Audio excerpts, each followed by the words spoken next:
My name is Nora Bennett. I am 35 years old. I spent 6 years working far away as a nurse. I flew home to give my mother a happy surprise. I own a house that cost $600,000. I bought it for her. But when I knocked on my own front door, a stranger opened it. She looked me up and down and said, "The maid is out back." The maid was my mother. She is 66 years old. She was on her knees in a black apron, scrubbing the patio for another woman's dinner party. In the house that has my name on the papers. My brother and his wife had been living there for 14 months. What I found inside that house was even worse than what I found in the backyard. And what I did about it, before 9 o'clock that same night, is the reason my brother's wife still tells people I ruined this family. Every lock. Every emergency contact. Every line of my will. I changed them all that night. Stay with me. The house papers were sitting in my backpack. And I had a meeting with my lawyer at 3 o'clock. Welcome to Twisted Family Revenge Stories, where quiet people finally stop staying quiet. If stories about standing up for the people who raised you mean something to you, comment below and subscribe, so you never miss what happens when the quiet one is holding the papers. To explain that doorstep, I have to go back 8 years. To a kitchen table covered in envelopes. My father, Walter Bennett, died of a heart attack on a Tuesday in October. He was a good man with a bad heart and worse insurance. After the funeral, my mother, Grace, was 58, a seamstress who sewed curtains for other people's homes. She was left holding $70,000 of his hospital debt. I was 27, 2 years into nursing, working night shifts. I picked up every extra shift they would let me take. It still was not enough. The interest grew faster than my paychecks. My brother Colin was 30, building his own house, his own life. I don't blame him for that. Somebody had to stay standing. But somebody also had to jump. At 29, a recruiter called me about a nursing job overseas. Almost 3 times my pay. No taxes. Free housing. I read that offer twice and thought, this is either abandonment or rescue, and I won't know which for years. My mother drove me to the airport herself. She pressed a tin of cookies into my hands at security, like I was 9 and heading to camp. "Don't stay away too long, honey," she said. I promised her 2 years. To kill the debt, then come home. Remember that number, because my brother never did. People hear nurse overseas and picture palm trees. Here is what it actually looked like. 12-hour shifts where nobody spoke my language except the machines. Christmas morning spent charting vitals while my family opened presents on a screen. My aunt's funeral, watched through a phone propped against a break room coffee maker. My engagement ended quietly in year 2, when a good man told me he couldn't marry a time zone. I paid off the last of my father's debt in year 3. I cried in a hospital stairwell for exactly 1 flight of stairs, then went back to work. Then I did something that made all of it make sense. I opened a savings account and named it Roses. My mother had wanted a rose garden her whole life. Her parents cleaned schools. She grew up scrubbing floors, then sewed curtains for other people's windows for 40 years. Every house she ever loved belonged to somebody else. When we were kids, she'd slow the car past the pretty houses and say, "Someday. A yard with good sun." She never asked out loud. That was the whole point of her. So every month, money went into Roses. By year 4 it crossed $200,000, and I started calling realtors on my nights off. Some daughters send flowers on Sunday. I was saving to send the whole garden. Every Sunday call, she asked if I was eating enough. I looked at that balance and kept my mouth shut. It was the best secret I ever kept. It was also the last year my secrets were the good kind. 2 years ago, I bought my mother a 2-story house on a quiet street. $600,000. Big kitchen, deep porch, backyard with good sun, the kind she used to slow the car for. I put down $210,000, all of Roses, plus more. The mortgage went in my name only, auto-paid from overseas. I signed the papers over a video call at 2 a.m., desert dark outside my window. Our lawyer, Mr. Hargrove, handled it. 60 years old, careful, reads every line twice. He gave me advice I didn't fully understand yet. Keep the title in your own name for now. Scammers target widows who suddenly own property. Keep it protected. From anybody's debts. Anybody's. There was half a beat of silence, because we both knew Colin's business troubles had already started, and neither of us said his name. The plan was simple. On my next long trip home, we'd sign a trust giving Mom the house for life, forever, airtight. Until then, my name stayed on the deed and I told almost nobody. My mother told people her daughter helped with the down payment, so Colin wouldn't feel small. I let her say it. Hold on to that kindness, because it matters later. The day she got her keys, she stood on the porch and cried into her coat collar. Then, before unpacking a single box, she planted roses. She called it the house that Nora built. My father used to say, take care of your mother. Not with words. I thought I finally had. I had no idea the hard part hadn't started. Colin was 38, a construction manager, 15 years in, the guy who could shake every hand on a job site. He married his wife, Vanessa, at the courthouse 3 years ago while I was overseas. I'd only ever seen her once, on a blurry call, waving from the edge of the frame. Vanessa grew up poor, always renting. At 12, a landlord put her family's furniture on the curb. She told Colin she would never rent again. I understand that scar. I just didn't know yet what she'd be willing to do to keep it covered. 18 months ago, Colin's company collapsed. No warning, no severance. 2 months later, the bank took his house. He called me exactly once, not to ask for help, but to refuse it. I quietly offered a loan, no interest, no deadline. He let the silence stretch, then said, "You write checks, Nora. I show up. That's the difference between us." He laughed like it was a joke. Neither of us believed it. He'd rather drown than take a rope from his little sister, because taking it meant admitting he was in the water. Pride is expensive. I just didn't know who'd pay the bill. 14 months ago, my mother's Sunday call started with, "Honey, don't be mad. Colin and Vanessa needed a place to land, just a few weeks." The house had 4 bedrooms and 1 widow. Of course I said yes. I set 2 conditions, out loud, with Colin listening. Temporary. And Mom is the lady of the house. Full stop. Colin turned on the charm like a porch light. We'll take better care of Mom than she takes care of us. Vanessa's voice floated in from off camera, sweet as sugar. We're so grateful. Truly. That was the second time I'd ever heard her voice. Both times, off camera. 3 months in, my mother mentioned that Vanessa's mother, Diane, had come for a weekend visit. Her landlord had raised her rent. The weekend became a month. The month stopped being counted. I asked if Mom was okay with a 4th adult in the house. A pause I didn't like. "It's fine, honey. The house is big." I've replayed that pause 100 times. Looking back, the wedding I missed wasn't the expensive part. The expensive part was every small yes stacking up quietly, like snow on a roof. Nobody hears the beam start to bend. You only hear it break. 9 months ago, my mother had knee surgery. That became the hinge everything swung on. Colin called, warm and organized. "We're setting Mom up on the 1st floor. No stairs, doctor's orders." It sounded exactly like what I would have suggested. Which is what made it such a clean trap. Then her phone broke. Our calls moved to Colin's tablet, and Colin always lived at the edge of the frame. My mother started appearing in an apron. Her face thinner, her hands rough and red, the way skin gets from dishwater, not gardening. When I asked why she looked tired, Colin leaned in. "Mom loves keeping busy." She smiled at the camera like a hostage reading a statement. "I am a nurse.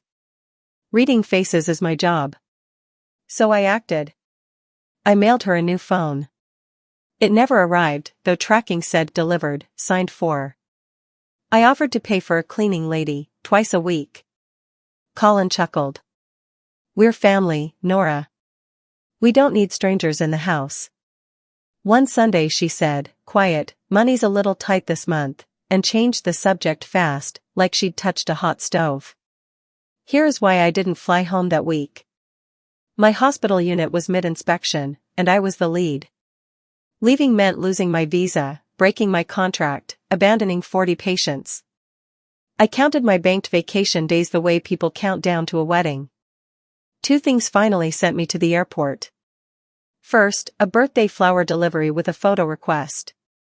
It arrived at 9 a.m. her time, the porch of the house I bought, and in the background, a woman hanging laundry in a worn housecoat, thin as a fence post, on her own birthday.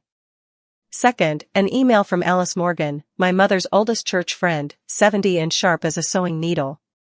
Subject line, is your mother all right?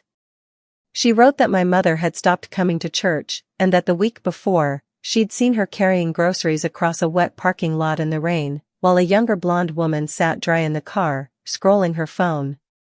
Alice ended it, I don't like to interfere, but somebody's been rearranging your mother, and I thought her daughter should know. I read that on a night shift, in a supply closet. I went very calm and very cold, the way I do when a patient starts to crash. My inspection had just cleared. 3 weeks of banked leave, approved by Friday. I booked the flight and told nobody in Ohio. Not Mom. Especially not Colin. I emailed Mr. Hargrove and confirmed our appointment. Friday, 3 o'clock. Time to sign the trust. I zipped the deed, mortgage, and closing papers into my backpack.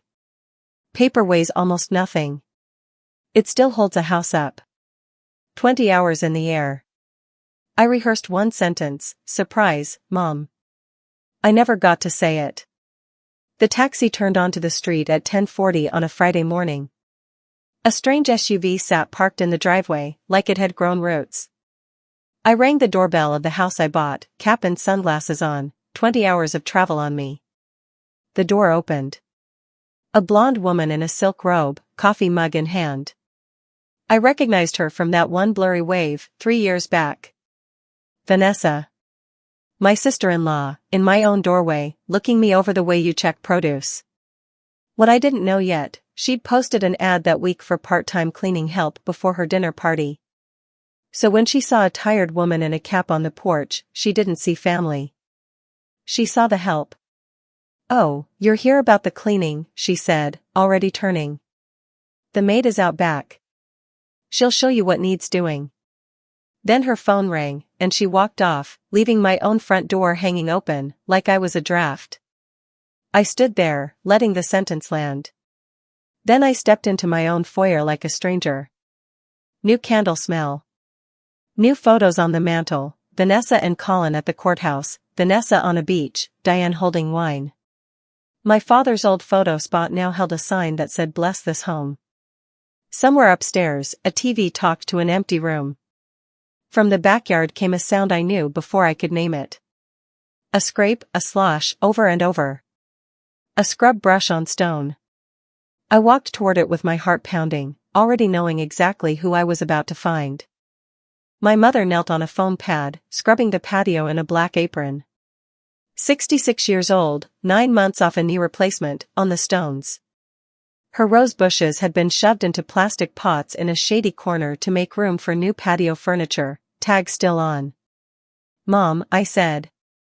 She turned, and for half a second I got the whole sunrise, her face lifting, my name breaking open in her mouth. Nora.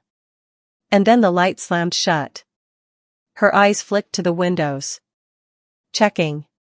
She got up fast, wincing, gripped my arms and whispered, oh honey, you can't just, they don't like surprises. They. She was whispering about people living in my house. She hugged me hard, then held me at arm's length, like contraband. Her wrists were thinner than her gardening gloves, her knuckles cracked and red. The last time I'd held those hands, they smelled like rose fertilizer. I asked, Nurse why she was scrubbing the patio. Vanessa's having her supper club tonight. I don't mind, honey. It keeps me busy. Keeps her busy. Where had I heard that before? I asked why she was in an apron in her own yard. She looked down like she'd forgotten it was there, then said the thing that told me the shape of everything. Don't say anything about the money, please. Then both hands flew to her mouth, eyes wide, as if the words had escaped on their own. She wouldn't explain. Not yet. I asked her to show me her room instead. The tour of my own house became a crime scene walk. She led me through the kitchen, past party trays, to a sunroom by the laundry. A folding cot. A card table with her pills and an organizer. Cardboard boxes labeled Grace, stacked 3 high, still packed after 9 months. Her wedding photo with Dad sat on the windowsill next to dish soap. The washer and dryer shared a wall with her pillow. That was her room. Upstairs, she told me plainly, Colin and Vanessa had the master, because of my knee, honey, the stairs. Diane had Mom's old bedroom, the one with good morning light. The third bedroom was Vanessa's craft room now. And the rose wallpaper Mom picked the week she got her keys, the paper she'd waited 60 years to choose, had been stripped. Vanessa says florals date a house, Mom said. Not 1 ounce of anger in it, which is what scared me. Anger has a bottom. Acceptance doesn't. On the fridge, held by a pizza magnet, a laminated house schedule. Grace, laundry, Monday, Thursday. Grace, bathrooms, Tuesday. Grace, dinner, daily. My mother had a chore chart, laminated to last, in the house I bought her. The garage door rumbled below, and my mother's hand closed on my sleeve. That's Colin. Honey, please be nice. Colin came in with groceries and froze half a breath, then chose delighted. The hero returns. Why didn't you call? Vanessa appeared and recalculated fast. You should have called. I'd have made up the guest room. What guest room? The house was full. From the living room, a voice rang like a staff bell. Grace, iced tea. Lemon this time. That was Diane Voss, 58, installed in my mother's bedroom, summoning her by first name. My mother moved instantly. 9 months of training in her knees. I asked Colin pleasantly why our mother slept next to a washing machine. Stairs are bad for her knee. You'd know that if you'd been here. But you were never here, Nora. Kindly said. That's what made it obscene. Vanessa slid in, we keep Mom on a little routine. Seniors thrive on routine. I smiled and nodded, and inside, went quiet as a prepped operating room. You don't yell at the infection. You chart it. Lunch told me the rest. Vanessa set 4 plates, and a 5th on a tray. Mom likes eating in her room, she explained, about my mother, standing right there. I pulled out the chair beside mine. Sit with me, Mom. 3 seconds of total stillness. Diane's fork froze midair. Then Mom sat, hands in her lap like a girl called to the principal's office. Vanessa's smile thinned. We have a system here, Nora. Everyone earns their keep. Earns her keep, in her own daughter's house. Diane added, it's called contributing, dear. Our generation understands that. She was 8 years younger than Mom. The only thing I ever saw her contribute was ice requests. Colin filled the room with plans, the fire pit, new decking, and someday, who knows, maybe sell, get something with acreage. Sell. Easy as passing the salt, about a house that wasn't his, while our mother kept her eyes on her plate. I stood, kissed her head, said I needed the bank after my flight. It was even true. I took the rental car, and the mail off the counter too. If you walked into the house you paid for and heard your own mother called the maid, could you have stayed quiet until 9 o'clock? Because staying quiet was the hardest thing I've ever done. At lunch I'd seen opened envelopes on the counter, my mother's name in the plastic window. Opened, not by her, she flinched when I touched it. A store credit card statement. Grace Bennett. Balance, $3,900. A boutique, a day spa, 2 restaurant bills the size of car payments, a salon.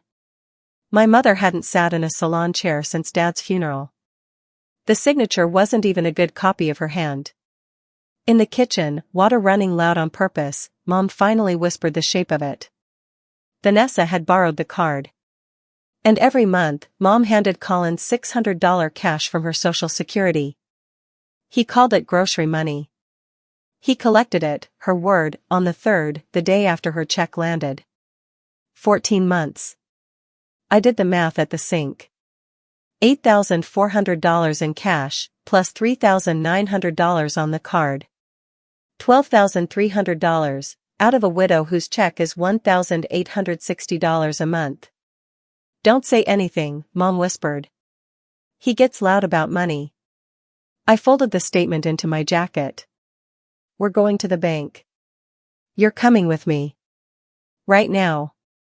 Vanessa's voice sailed in, Grace, the patio isn't finished. For the first time in 14 months, my mother didn't answer to her own name. While Mom hunted for shoes, I picked up her Bible from the cot, and an envelope slid out of the Psalms. I shouldn't have looked. I'm glad every day that I did. An application for Golden Pines Senior Apartments, filled out in her careful cursive. Behind it, a waiting list confirmation, dated 3 weeks ago. Behind that, a $75 deposit receipt, saved in 1s and 5s, I knew, because who counts out $75 that carefully unless somebody else is already taking the rest? My mother was planning to quietly move out. Out of the house her daughter bought her, so she wouldn't be a burden to the very people already living off her. She caught me holding it. She just straightened up and said, It's a nice place, honey. They let you keep 2 flower pots. 2 flower pots. I bought that woman a 1/4 acre of good sun. They'd shrunk her whole world to 2 pots by a stranger's window. I folded the application into my jacket. Nobody is going anywhere, Mom, I said, except the people upstairs. She looked at me the way you look at storm clouds. Half hope, half fear. Then she put on her coat. In the car, doors shut, my mother talked the whole way. It started kind, she said. Colin fixed gutters, Vanessa cooked. Then the surgery, the move downstairs, doctor's orders. Somehow her furniture never came back down, just boxes. Then the laminated schedule, just to keep things fair. Her phone never came back from repair, cheaper on Colin's family plan. Nobody ever asks you to hand over your whole life at once, she said. They ask for one hallway at a time. I asked why she never told me. If you came home early, you'd lose your job, your visa, everything you bled for. I wasn't going to cost you your life twice. Twice. Like my 6 years were her fault. Then the sentence that rearranged my whole plan. When I go to Golden Pines, the house passes to Colin someday. Maybe that settles him. It's really his only chance at one. She thought the house was already hers to give away. Mom, I said, hand steady on the wheel, the house was never yours to leave him. It's mine. My name alone. And by tonight, it'll be yours in a way nobody can touch. She looked at me for the first time all day like my mother again. At the bank, an older teller leaned in. We flagged some activity once, ma'am. The gentleman said it was rent. 9 months ago, right after surgery, Mom had added Colin as an authorized user to help with bills. She'd tried removing him in spring, but it needed both people present, and Colin stayed busy for 3 straight months of Saturdays. The statements came off the printer warm. Social Security lands on the 2nd. $600 cash out on the 3rd. 14 times, like a metronome, plus odd charges here and there. We fixed what could be fixed, a new joint account, new passwords, her Social Security redirected, the old account frozen for review, a dispute form filed on the card charges. Mom signed everything, a little taller with each signature. Then her phone buzzed. A text from Vanessa. Mom's thumb hovered over reply. I took the phone gently and read it again. Something in me went very still. Do you see what Vanessa had just done? She'd rented a stage, invited an audience, 6 women from church and the neighborhood, to watch her play Lady of the Manor with my mother as the staff. Every witness I could ever want, hand-delivered. She rented the stage. I decided to change the play. I've spent 6 years asking patients for consent before moving a pillow. I wasn't going to steamroll my own mother. I asked her straight, if I end this tonight, papers on the table, can you stand next to me? Quiet for a block and a half. Then, looking at her cracked hands, I'd been embarrassed for 14 months, honey. One more night won't kill me. It might just cure me. Clock check, 2:41. Lawyer at 3. Locksmith on standby for 7:30. Guests at 6:30. One afternoon to take my house back. Mr. Hargrove's office smells like old paper and lemon polish. 3 o'clock, the appointment booked from the other side of the world, back when this trip was still supposed to be happy. The deed came out of my backpack, wrinkled from 20 hours of flying. He flattened it like calming a nervous animal. By 4 o'clock, signature by signature, we rebuilt the ground under my mother's feet. First, the trust, the house inside it, Grace holding the right to live there for life, untouchable, not by debts, not by charm. Not even by me, I said, and made him write it that way. Second, my will, rewritten start to finish, everything to Mom, then a nursing scholarship in my parents' names. Colin's name appears nowhere. Not rage. Accuracy. Third, 3 letters revoking permission to occupy the property, effective that night, Colin, Vanessa, Diane. Fourth, a repayment agreement, $12,300, at $250 a month, drafted and waiting for a signature. Mr. Hargrove reviewed the evening's plan and allowed himself one small smile. People who leave by choice can't play the victim later. Then he asked what got me on the plane. I told him about the doorstep. He took off his glasses. She called you the help. In your own house. Technically, I said, she was half right. Tonight, I'm going to be extremely helpful. The deed, the trust, the stamped statements, none of it was luck. It was 6 years of receipts. If someone in your family is quietly living off a parent right now, this next part is for you. Comment the deed if you're staying with me until 9. Subscribe, because the doorbell is about to ring. At 4:15, sitting outside the lawyer's office, Mom sipping her first bought coffee in over a year, I worked a checklist. Her doctor's office, emergency contact changed from Colin to me. Then the hospital, then the new bank alerts. Then the receptionist said something that put frost on my spine. Do you also want to update the healthcare proxy from last fall? Last fall, right after surgery, somebody had updated Mom's medical decision papers. She frowned into her coffee. Colin brought papers to the recovery room. Insurance things. I was still floaty. She'd signed away her own medical decisions on painkillers, because her son put a pen in her hand. The clinic voided it.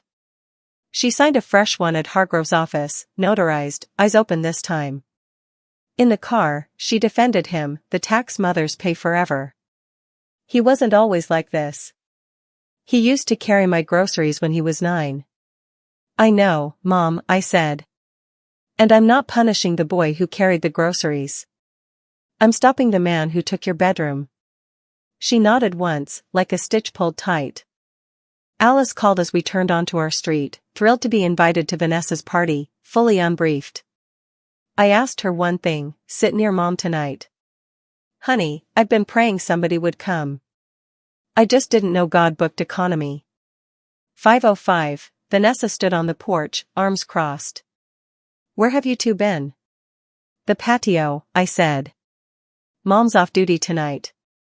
I walked past her. By 5:30, the house had become Vanessa's stage.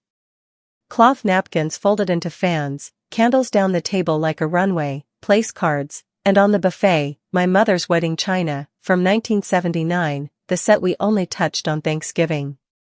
Diane ran a finger around a gold rim, asked where it came from. Vanessa, breezy as a catalog, oh, it came with the house. There it was. Their whole philosophy, on one shelf. Diane started in on Mom about the ice. I stepped between them. I've got the ice, Diane. Then Vanessa came at us with the black apron, holding it out to my mother, eyes on me. A dare. Guests are coming, she said sweetly. We all play our part. My mother's hands started to rise, 14 months of muscle memory. I reached out and took the apron first. I'll take Mom's part tonight, I said, and tied it on.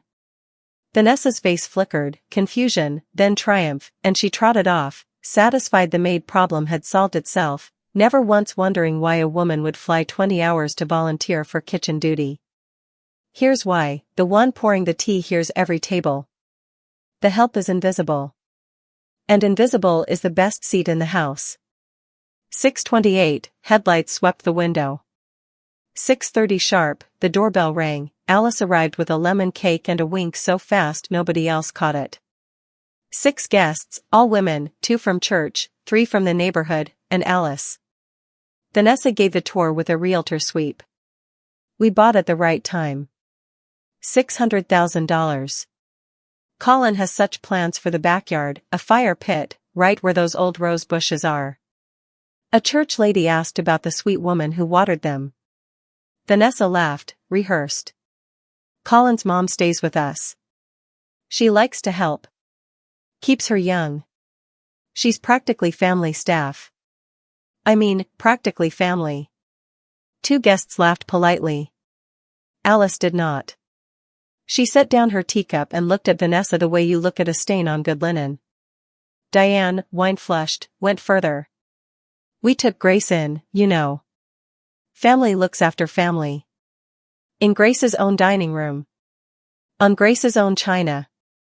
I poured tea down the line and said nothing, counting the way I count vitals. Colin kept glancing at me all night. He finally cornered me by the coat closet. Whatever you think you're doing, I'm serving dinner, Colin. Sit down. He searched my face, found something new there, and sat. Main course went out at 7:15. My locksmith texted 7:30, here, on schedule. With plates cleared and wine open, Colin stood and dinged his glass. To family. Real family shows up. Some people chase money overseas and mail a check at Christmas. A little laugh, from Vanessa and Diane. But the ones who stay, they're what a home actually is. Here, said Diane. Vanessa raised her glass, looking at me by the buffet. You can toast too, hon. A neighbor whispered, not quietly enough, isn't that Colin's sister? Vanessa answered, the one who works overseas. She's shy. That's when my mother put her fork down and stood up, hands trembling, chin not trembling. Her name is Nora, and this, sit, Colin's voice came down like a hammer. The table went dead. My mother, standing alone in the silence her son had built for 14 months. That was the last brick. I untied the apron and laid it over a chair. Actually, Colin, I'd love to toast. But first, one question. The room went still. Since we're toasting this roof, tell the table whose name is on this house. He snorted, eyes on the folder. It's Mom's house. Vanessa. Whose name? What kind of question is that? Diane. Wine flushed, delighted. Ellen's, obviously. And one day, when the Lord calls her home, she stopped herself one breath too late. Everyone heard where it was going. It'll be ours. Alice set her teacup down with a click like a judge's gavel. I slid the top page across the tablecloth to Colin. Warranty deed. Read the name out loud. He picked it up, smiling, the last smile of a man certain the world owed him a break. I watched it die halfway down the page. The color drained from his face, top to bottom, the way it leaves a patient 30 seconds before the monitors tell you what you already know. Colin, Vanessa said. He didn't answer. The paper rattled in his hands. Nora Marie Bennett, he finally read. A spoon slipped, rang against china. I lowered my voice further. Paper 1. I bought this house 2 years ago. $210,000 down, mortgage in my name, auto paid from overseas, never late. You've been living in your little sister's house since day one. Paper 2. As of 4 o'clock today, the house sits in a trust. My mother holds the right to live here for life. Not by anyone at this table. There is no future where this house becomes yours, Colin. There never was. I dealt the 3 letters like cards. Paper 3. Permission to occupy this property revoked, effective tonight. Vanessa shot up. This is our home. No, I said, quieter than her by half. It's the house my mother has a life right to live in, inside walls I own. You've been guests here. Guests who made the owner scrub your patio on her knees for tonight's party. Alice rose and stood beside my mother. The church ladies stood too. Then the dam broke. Vanessa went shrill about ingratitude. Diane found her pulpit voice. In my day, family did not do this. I set the laminated chore chart beside the deed. In your day, Diane, did dinner guests assign the homeowner bathroom duty? A neighbor coughed into her napkin. Vanessa wheeled on me. You think you can waltz in from your fancy job? This morning, I said, you opened my front door and told me the maid was out back. That was our mother. Colin roared up out of his chair. You were never here, and slammed his palm on the table. Wine trembled in 6 glasses. I waited for it to go still. I'm here now. That's all I gave him. He stood, hand flat on a table he didn't own, and discovered there was no audience left. I laid down the bank statements. $600 cash out every 3rd, 14 months. $3,900 on a card, with a signature that isn't hers. $12,300, out of a widow whose check is $1,860 a month. There's a law about that. To Vanessa, gently, because it was true, you know what eviction feels like. You told Colin about the curb furniture when you were 12. I'm offering you the thing that landlord never offered your mother, a way out with your dignity, tonight. Take it. Colin folded into his chair, hands over his face. I lost the job, Nora, then the house. I couldn't lose everything twice. This was the only thing that still looked like winning. Mom's hand lifted toward him. He slapped it away and pointed at his wife. This is her fault. Vanessa spun. My idea? Who told me his mother liked being useful? The two who stayed, feeding on each other, while my mother lowered her unheld hand. Guests left the way people leave a graveside, quiet, squeezing Mom's hand. Alice put the kettle on like she was garrisoning the place. Upstairs, drawers slammed, zippers screamed. Diane tried the staircase. Surely I can keep my room a week. Your daughter's cousin has a couch, Diane. You have until 9. Colin signed the repayment agreement at my father's old table, with a pen from his dead company. At 7:30, the locksmith arrived, quiet, precise, moving door to door while suitcase wheels growled down the driveway. New locks going in, old tenants going out, braided together like a soundtrack. At 8:52, Vanessa came down last, dragging her suitcase, and threw the house keys down hard enough to scratch the wood. You'll die alone in this house. I held the door open. No. My mother almost did. Drive safe. I closed it softly, with the click of a woman who has nothing left to slam about. At 8:57, headlights swept the curtains and slid away for good. At 9 o'clock exactly, the locksmith handed me 2 new sets of keys. One for Mom, one for me. The new deadbolt turned with a deep, oiled click, the most peaceful sound I'd heard in 6 years. I ran the checklist out loud. Locks, done. Emergency contacts, changed. Colin's name, gone from every file. The will and trust, signed. My phone buzzed, a text from Mr. Hargrove. Executed. Every line. Alice and I carried Mom's things up the stairs she'd been banished from for 9 months. Her wedding photo went on the dresser. Her Bible went on the nightstand, the envelope finally gone. Her clothes came out of boxes and onto hangers, sorted by color, because Alice said a closet should look like a garden. My mother stood in the middle of that big room and turned in a slow circle, like checking whether a dream had corners. Then she sat on the bed and smoothed the quilt with both cracked hands, carefully, as if afraid of wrinkling somebody else's things. Then she remembered. They were hers. That's when she finally came apart, the good kind, the crying a body does when it's allowed to stop apologizing. "What do I do with this whole room, Nora?" she asked, laughing and crying at once. "Sleep in it, Mom. That's the whole job now." On my way down, I found the black apron and dropped it in the box of forgotten things on the porch. It was never her uniform. It was their flag. They could keep it. Then Mom, Alice, and I drank tea at my father's oak table, in the quietest kitchen in Ohio. Colin and Vanessa are on her cousin's couch. He took a night shift at a warehouse, and the first $250 landed in Mom's account on time, on the 1st of the month. I don't need his apology. I need his autopay. Diane rents a room near her other daughter, who, I'm told, also keeps a chore chart. Vanessa's supper club never met again, though the same 6 women now visit Mom every Sunday, through the front door, carrying cake, Alice at her right hand like a duchess.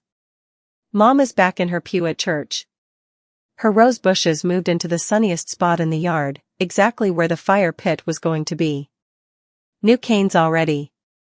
The Golden Pines application came out of my jacket on my last morning home. Her choice, always her choice now.